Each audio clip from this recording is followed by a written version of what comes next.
सोहळ्याला सत्कार मूर्तींच्या वतीनं गुरुवर्य उल्हास बाबा या ठिकाणी उत्तर देतील. कृपया नोंद घ्यायची. कृपया श्री गजानन महाराज मंदिर चॅरिटेबल ट्रस्टच्या विश्वस्तांना विनंती, आपण विनाविलंब आपला सन्मान घेण्यासाठी या ठिकाणी यायचंय. माऊली गुरूंच्या अनुषंगाने 13व्या अध्यायात असं म्हणतात, आणि उपकर्ती आपुले उपकरणे आथी जेतुले माझी रूपे तेतुले होवावी स्वामी ऐसा मागे न वरू ते त हो म्हणती श्री गुरु मग तो परिवारू मीची होईन.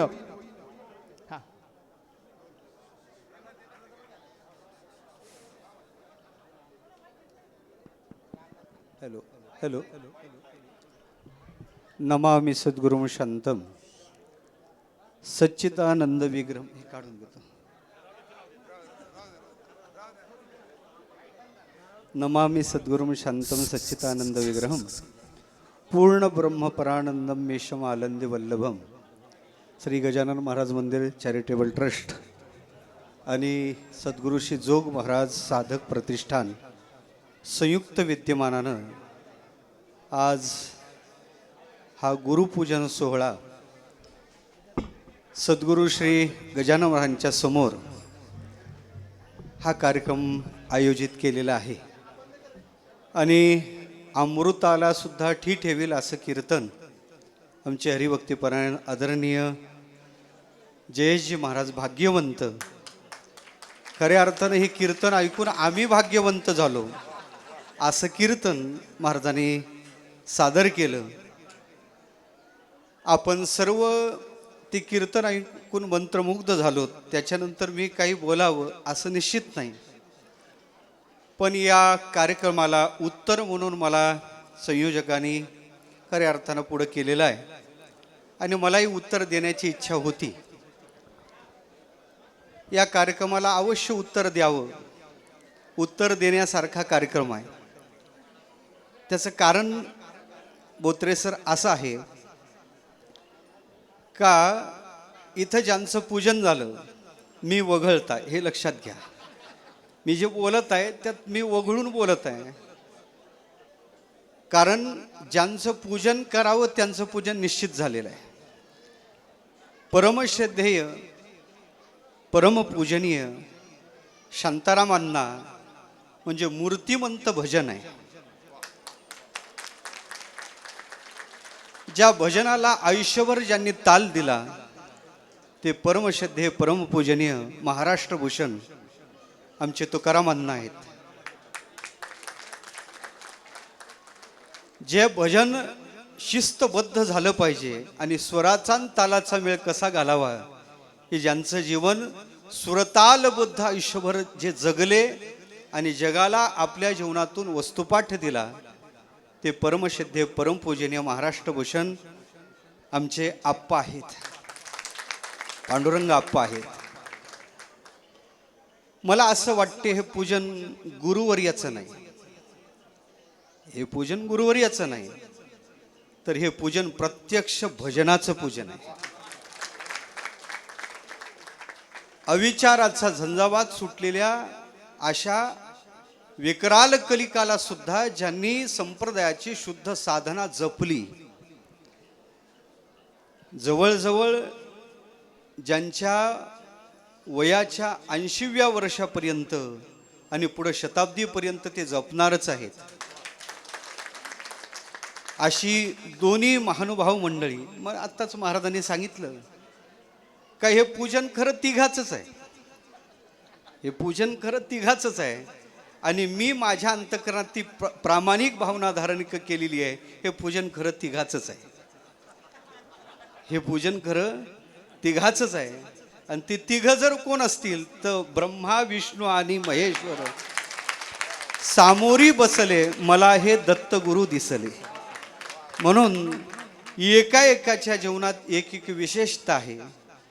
हे जीवन काय महाराज, हे आमचं पूजन याचंही मी उत्तर देणार आहे, पण मला या पूजनाचं बोलणं गरजेचं आहे.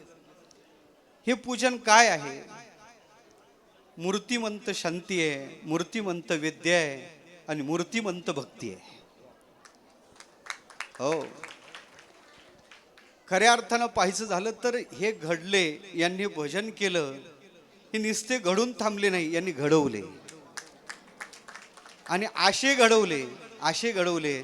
आज पुण्यातल्या भजनाला जे शिस्त आहे त्याला कारण जर काय असेल तर ह्या 3 मूर्ती आहेत. आज आम्ही पाहतो भजन कुठं भरकटत चाललेलं आहे. त्या भजनाला शिस्त दिली असं वारकरी भजन म्हणजे ही 3 महात्म्य आहेत. यांच्या चरणी नतमस्तक होतो. त्यांचं माझ्यावर निर्हेतुक पहिलेपासून प्रेम आहे. विशेषत्वानं पाहायचं झालं तर ज्यांचं परमार्थातलं जेवढं आयुष्य आहे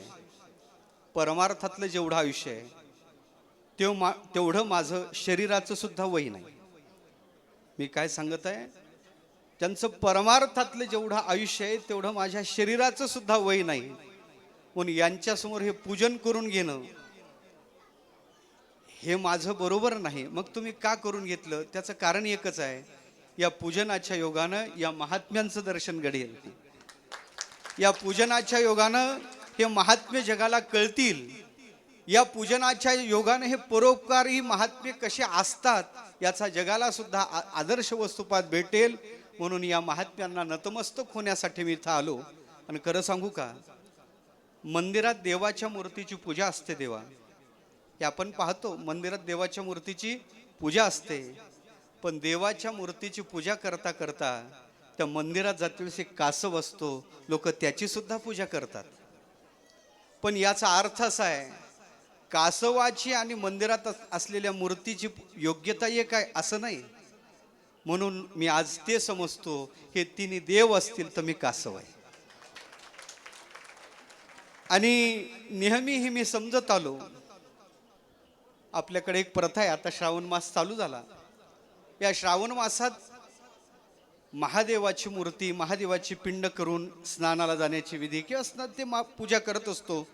स्नान झाल्यानंतर महादेवाच्या मूर्तीची आपण पूजा करतो, त्या पिंडीची पूजा करतो. त्या मातीची ती पिंड तयार करण्यात येते. त्या पिंडीवर पूजा समर्पण करण्यात येते. पण ती पूजा समर्पण करते वेळेस पूजा समर्पण करणाऱ्या भक्ताचा एक अंतःकरणात भावना ही असते, ही पिंड म्हणजे प्रत्यक्ष महादेव आहे.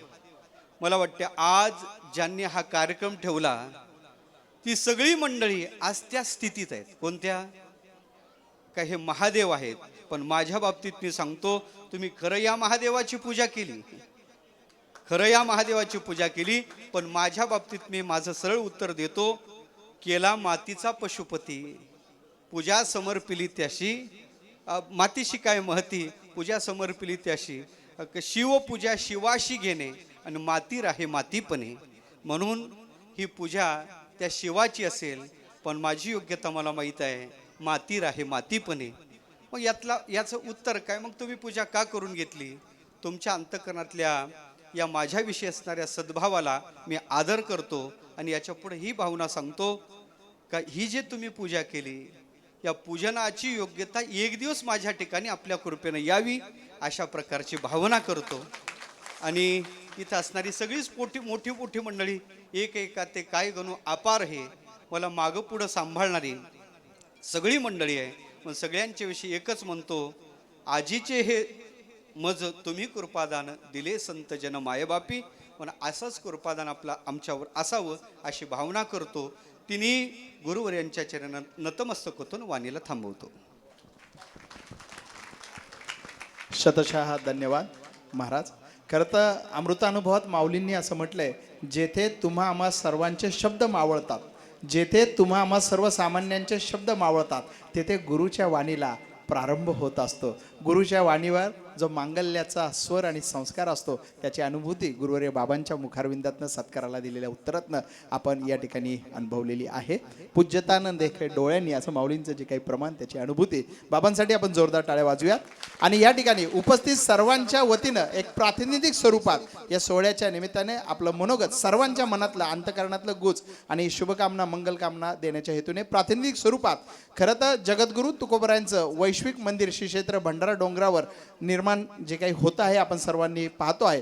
जगद्गुरू तुकोबरायांचा आचार विचार आणि अभंग ही आपल्या जगण्याची शिदोरी ज्यांनी मानलं आणि ज्यांच्या नेतृत्वाखाली खऱ्या अर्थाने ते मंदिराचं निर्माण कार्य होते. नवे तर तुकोबरायांच्या आज्ञेने कृपेने त्यांची त्या नेतृत्वासाठी निवड झालेली असावी असे श्री विठ्ठल रुक्मिणी तुकाराम महाराज भंडारा डोंगर ट्रस्टचे विद्यमान संस्थापक अध्यक्ष, माघ शुद्ध दशमी सोहळा समितीचे सन्माननीय संस्थापक हरिभक्तपरायण श्री साहेबराव तथा बाळासाहेबजी काशीद पाटील आपण सर्वांच्या वतीनं या ठिकाणी प्रातिनिधिक मनोगत व्यक्त करतील आणि तदनंतर विश्वस्तांचा सर्व गुरुवर्यांच्या करकमलाद्वारे शुभ हस्ते यथोचित सन्मान या ठिकाणी संपन्न होईल. हरिभक्तपरायण श्री बाळासाहेबजी काशीद पाटील. मस्तक आहे पायावरी या वारकरी संतांच्या. खऱ्या अर्थाने बाबांचं कीर्तन झाल्यानंतर, बाबांनी आपल्याला आशीर्वाद दिल्यानंतर, ज्ञानोबा तुकोबराय बोलल्यानंतर माझ्यासारख्या छोट्या कार्यकर्त्यांनी बोलणं उचित नाही. परंतु आपणा सर्वांच्या वतीने ह्या मान्यवरांना त्यांचा आशीर्वाद घेणं, आपल्या सर्वांच्या वतीने ते आशीर्वाद मी घेत आहे. तर ब्रह्मा विष्णू महेश आपण उपमा दिल्यानंतर मी नाव घेत नाही. बाबांनी सुंदर असं वर्णन केलं. आम्हाला कायम चिंता वाटायची की आज कलियुग आहे. बाबांनी आत्ता सांगितलं कीर्तनात, भाग्यवंत महाराजांनी सांगितलं की आजचा हा काळा कलियुगाचा भयानक काळ आहे. कॉम्प्युटर युग आहे, मोबाईलचा शोध लागला आहे. सगळीकडे आपण पाहिलं तर नैराश्याचं वातावरण आहे. आणि अशा वातावरणामध्ये हे ब्रह्मा विष्णू महेश आणि पाचही जण जर आपण पाहिलं तर हे आपल्याला दीपस्तंभासारखे. ज्ञानोबा तुकोबराय आपण पाहिले नाही, परंतु यांच्याकडं पाहिल्यानंतर ज्ञानोबा तुकोबरायचं दर्शन झाल्याशिवाय राहत नाही. मी प्रथमतः गजानन महाराज चॅरिटेबल ट्रस्ट आणि सद्गुरू जोग महाराज साधक प्रतिष्ठानला आपणा सर्वांच्या वतीने खरं आपणाला मी धन्यवाद देतो की आपण हा दुग्ध शर्करा योग, अमृत योग आपण हा घडवून आणला. विजूभाऊ बोत्रेंनी त्यांच्या शब्दात सुंदर वर्णन केलं. त्यांचेही शब्द ऐकूशी वाटतात. त्यांनी वर्णन केलं आणि आपण काय बोलावं. बाबा आम्हाला चिंता वाटायची की मोठे बाबा झाले, घोले बाबा झाले, जोग महाराज संस्था ताई 100 वर्ष झालेले, शताब्दी वर्ष त्यांचं साजरं झालेलं आहे. जोग महाराज म्हणजे हाडाचे पैलवान आणि त्यांनी एक वेळ अशा अनेक कुस्त्या केल्या की त्या कुस्त्या त्यांनी जिंकल्या. आणि त्यांच्या सद्गुरूंनी एकदा सांगितलं, तू किती कुस्त्या मारल्या. त्यांची मिरवणूक चाललेली असते आणि त्याच ठिकाणी ते त्यांच्या भाग्याने सद्गुरू बसलेले असतात. आणि त्यांनी सांगितलं तुम्ही किती कुस्त्या मारल्या. हा गंगागिरी गुरु माहीत आहे मला, मी आपलं शॉर्टकट सांगतोय. गंगागिरी महाराजांनी सांगितलं की किती कुस्त्या मारल्या. ते म्हणले ह्याच पैलवानावर. त्यांनी मी तुम्हाला एक सांगतो, त्या पैलवानाला पाडसान का. तर त्यांनी पांडुरंगाचं नाव घेतलं. ह्या पैलवानाला जर तुम्ही पाडलं तर मी तुम्हाला निश्चितपणे मानन. आणि त्या क्षणी जोग महाराजांनी आळंदीला जाऊन जोग महाराज संस्था, वारकरी शिक्षण संस्था जी आपण म्हटली, आत्ताच भाग्यवंत महाराजांनी त्याचं वर्णन केलं. शिक्षकाला पगार नाही, विद्यार्थ्यांकडे फी नाही, अशी संस्था ज्यातून लाखो कीर्तनकार, चारित्र्यवान कीर्तनकार घडले, अशी संस्था जोग महाराजांनी सुरू केली. या काळात असं वाटलं होतं मोठे बाबा गेले, कुरेकर बाबा थकले, मग आता पुढे ही परंपरा कोण चालू ठेवायची. परंतु छोटे माऊली मोठे माऊली आपण पाहिले. असं उल्हास बाबांची विनम्रता जर पाहिली आपण आत्ताच त्यांच्या बोलण्यामधून, तर कधीही आपल्याला सद्गुरूची कमतरता भासणार नाही. आज या ठिकाणी आमचे आप्पा आहेत, अण्णा आहेत, हे सगळे महात्मे. भाग्यवंत महाराज सुंदर कीर्तन रूपी सेवा आपण केली. सुंदर, दिसायलाही सुंदर, वाणी सुंदर, सगळं सुंदर. आपलं एवढं वर्णन करेल तेवढं कमी आहे. आपली कीर्तन रूपी सेवा आमचे ब्रह्मा विष्णू महेश. आपणाला मी विनंती करतो आमच्या स्वार्थासह की आपली शताब्दी होऊ द्या. तो कार्यक्रम याच ठिकाणी होऊन आमचे देखील त्या ठिकाणी उपस्थिती राहू द्या, अशी गजानन महाराजांच्या चरणी प्रार्थना करतो. बाबा आपली विनम्रता, आपली विद्वत्ता महाराष्ट्राने देश पाहतो आहे. मी आपणा सर्वांना गजानन महाराजांच्या चरणी प्रार्थना करतो, ज्ञानोबा तुकोबरायच्या चरणी प्रार्थना करतो, सर्व संतांच्या चरणी प्रार्थना करतो. आजच्या सत्कार मूर्तींचं उर्वरित जीवन सुखाचं, समाधानाचं, शांततेचं, आरोग्यपूर्ण जाऊ आपल्या हातून. अशीच वारकरी संप्रदायाची उत्तरोत्तर सेवा घडो. अनेक विद्यार्थी आज दोन्ही सद्गुरूंचे या ठिकाणी बसलेले आहेत.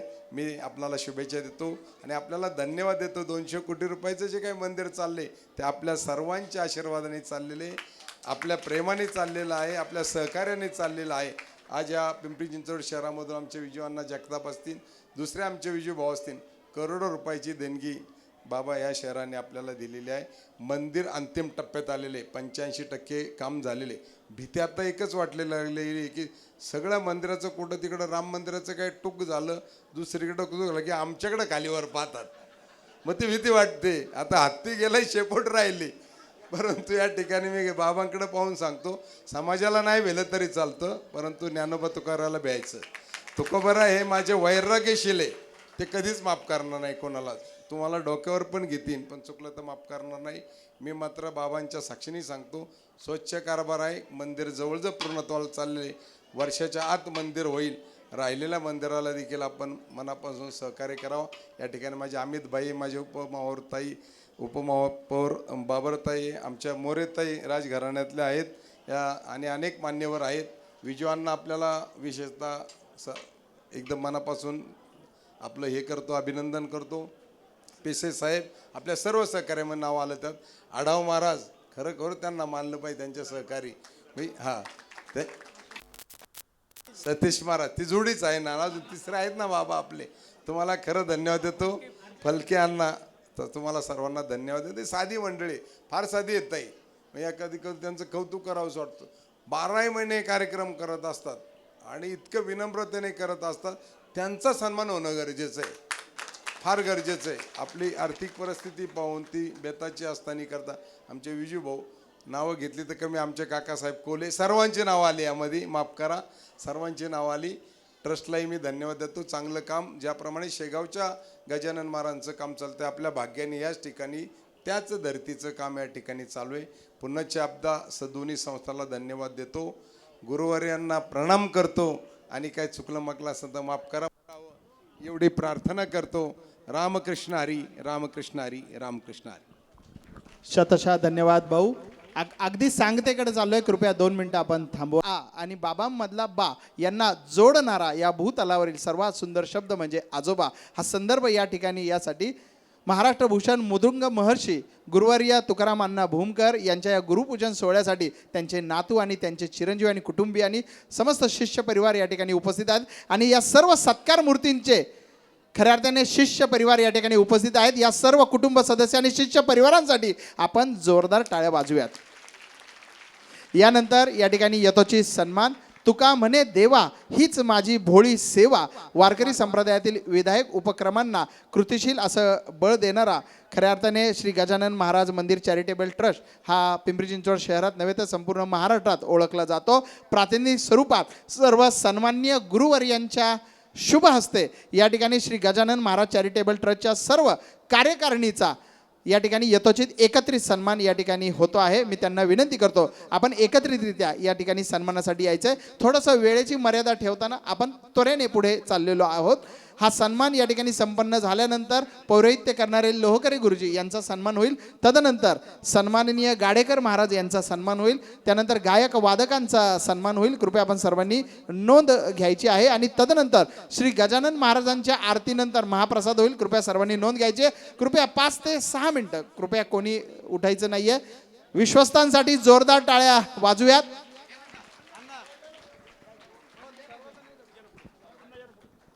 सन्माननीय शेखरांना चिंचवडे आपणासही विनंती. सन्माननीय राधाकृष्णजी गरड गुरुजी आपणासही विनंती, आपण सन्मानासाठी पुढे यायचं आहे. सर्वच मंडळी मान्यवर आहेत, हृदयातली आहेत.